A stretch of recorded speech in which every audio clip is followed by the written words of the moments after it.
बिस्मिल्लाहिर्रहमानिर्रहीम। अस्सलामुअलैकुम।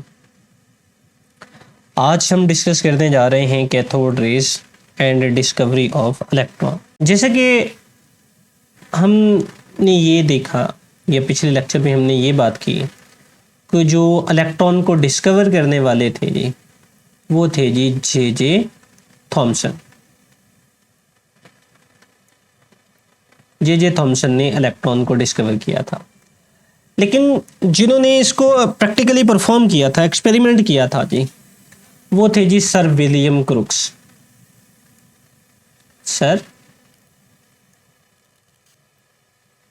Sir William Crookes. Sir William Crookes ने 1895 में एक एक्सपेरिमेंट परफॉर्म किया और उन्होंने इन रेज को जो है वो कैथोड रेज का नाम दिया।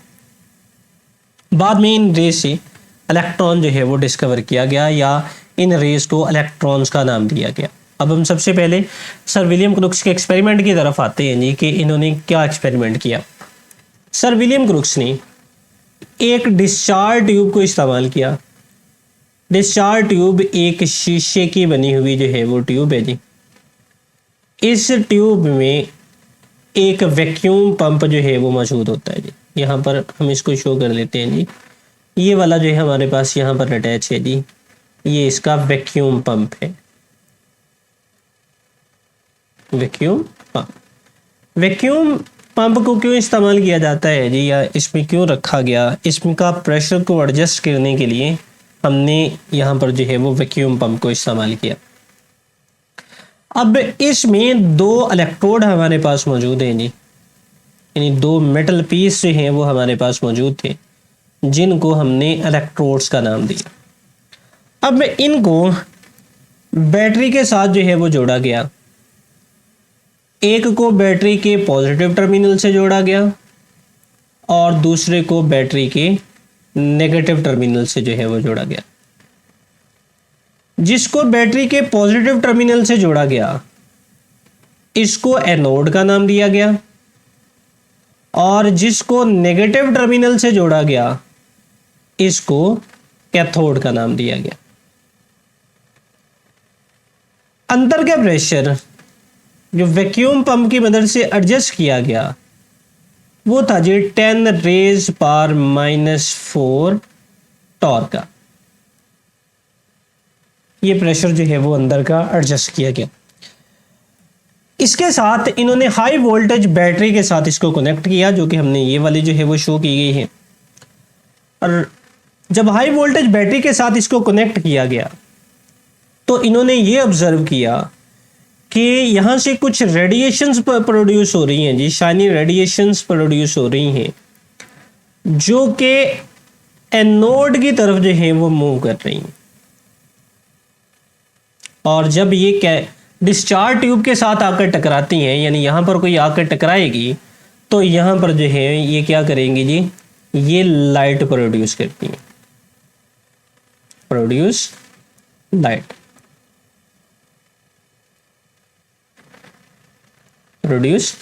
तो यहाँ पर ये है लाइट प्रोड्यूशन। शाइनी रेज को कैथोड रेज का नाम दिया गया। इनको कैथोड रेज क्यों कहा गया? क्योंकि ये एमिट हो रही हैं जी कैथोड से। एमिट फ्रॉम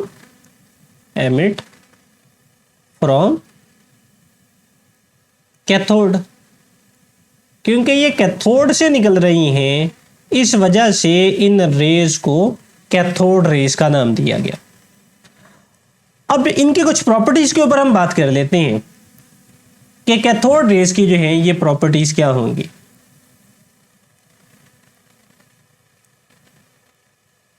अगर हम इसकी प्रॉपर्टीज को देखें तो फर्स्ट ऑफ ऑल हमने ये बात की कि ये हमारे पास जो हैं ये कैथोड से निकल रही हैं और मूव कर रही हैं जी एनोड की तरफ। और ये किस में मूव करती हैं जी? Move in a straight line. ये स्ट्रेट लाइन में जो है ये मूव करती हैं जी, यानी ये सख्त मुस्तकीम में हरकत करेंगी, किसी तरफ ये बेंट नहीं होंगी। यानी ये नहीं होगा कि यहाँ से ये रेडिएशन निकल कर जो है वो इस तरह से जाना शुरू कर दे, ऐसा नहीं होगा, बल्कि ये स्ट्रेट लाइन के अंदर जो है ये मूव करेंगे, बिल्कुल सीधी जो है ये मूव करती हैं। अगर हम इसकी दूसरी प्रॉपर्टी देखें तो दूसरी प्रॉपर्टी में इनके ऊपर जो चार्ज है वो नेगेटिवली चार्ज ये पार्टिकल्स हैं। नेगेटिवली चार्ज पार्टिकल कैसे हैं कि ये वाली जो रेडिएशंस हैं, जब इन पर हमने, यानी अगर ये वाली रेडिएशन यहाँ से गुजर रही हैं, हमने इनके ऊपर मैग्नेटिक या इलेक्ट्रिक फील्ड अप्लाई करके देखा। फर्ज करें इस साइड पर हमने पॉजिटिव चार्ज इस पर अप्लाई किया और इस साइड पर नेगेटिव चार्ज है वो अप्लाई किया, तो ये वाली जो है वो अब पॉजिटिव प्लेट की तरफ जो है वो झुक जाएंगी। इस तरीके के साथ ये इस तरफ को ये बेंड हो जाती हैं, जहाँ से ये ज़ाहिर होता है जी कि इनके ऊपर जो चार्ज है वो पॉजिटिव चार्ज जो है वो इनके ऊपर मौजूद है। तीसरी प्रॉपर्टी, इनको थोड़ा ऊपर की तरफ जो है वो हम कर लेते हैं जी, यहाँ पे। थर्ड प्रॉपर्टी, जो कैथोड रेज हैं जी ये शैडो प्रोड्यूस करती हैं, कास्ट आ शार्प शैडो।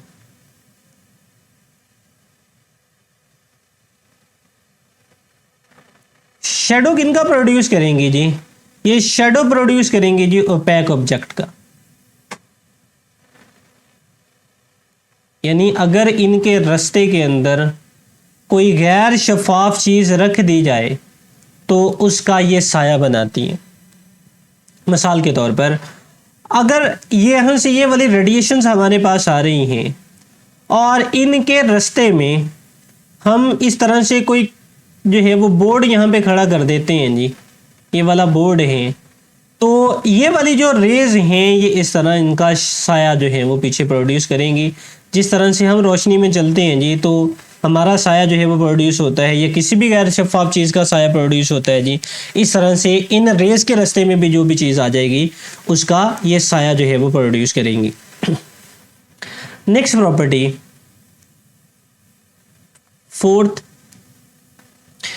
ये वाली रेडिएशन जो है ये जिस भी चीज़ के साथ टकराती हैं उसके टेम्परेचर जो है वो बढ़ा देती हैं। रेज द टेम्परेचर, रेज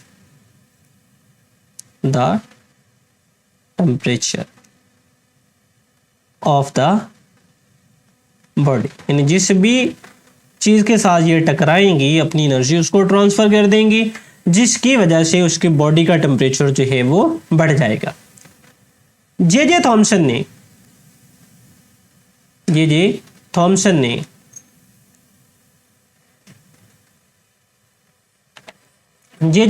ने इनकी E/m वैल्यू जो है वो फाइंड की। E/m से मुराद चार्ज ओवर मास वैल्यू। चार्ज ओवर मास वैल्यू को फाइंड की तो इन्होंने ये देखा कि इनकी चार्ज ओवर मास वैल्यू ये सेम वही है जो कि इलेक्ट्रॉन की है, यानी इलेक्ट्रॉन्स की और कैथोड रेज की चार्ज ओवर मास वैल्यू जो है ये एक जैसी है। जहाँ से जे थॉमसन ने ये कहा ये कैथोड रेज जो हैं ये सिंपली जो है वो इलेक्ट्रॉन्स हैं, क्योंकि इनकी E/m वैल्यू जो है वो वही है जो कि इलेक्ट्रॉन्स की है।